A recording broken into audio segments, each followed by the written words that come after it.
नमस्कार मंडळी, एवढ्यात आपण शेलार इथे एक कोबरा रेस्क्यू केलेला आहे। पहिल्यांदा तर सांगतो की आम्ही रेस्क्यूवरती जाताना थोडीशी सापाबद्दल डिटेल नव्हते विचारले, कारण की लोकेशनला आमचे कोऑर्डिनेटर स्वप्नील गायकर होते आणि जर का त्यांचा कॉल आला होता तर 100% तिथे रेस्क्यू करायची गरज होती आणि साहजिकच तिथे खूप चांगल्या साईजचा कोबरा होता। गेले आठवडाभर मी तुम्हाला व्हिडिओच्या माध्यमातून सांगतोय की आता कोबराचं मीटिंग सीझन चालू आहे, तर त्याच्यामुळे ते तुम्हाला दिसतच राहणार आहेत आणि विशेष म्हणजे या सीझनमध्ये ते थोडे पॅनिक असतात। आता हा कोबरा ऑलरेडी तिथे कुत्र्याने त्याला त्रास दिला होता असं त्यांनी सांगितलं, त्याच्यामुळे खूप घाबरलेला होता। बाहेर काढताना तो आणखी दचकला, त्याच्यामुळे त्याने जे अंडी खाल्ली होती कदाचित ते उलटी केलेत असा मला अंदाज येतोय।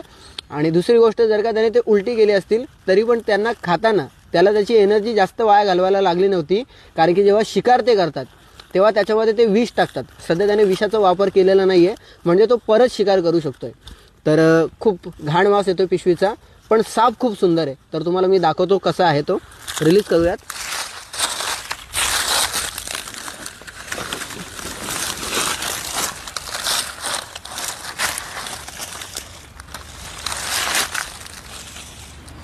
पाहू शकता मित्रांनो किती सुंदर असा साप आहे। रंग सुद्धा खूप सुंदर आहे, फणा सुद्धा खूप सुंदर आहे आणि तो सध्या खूप घाबरलेला आहे।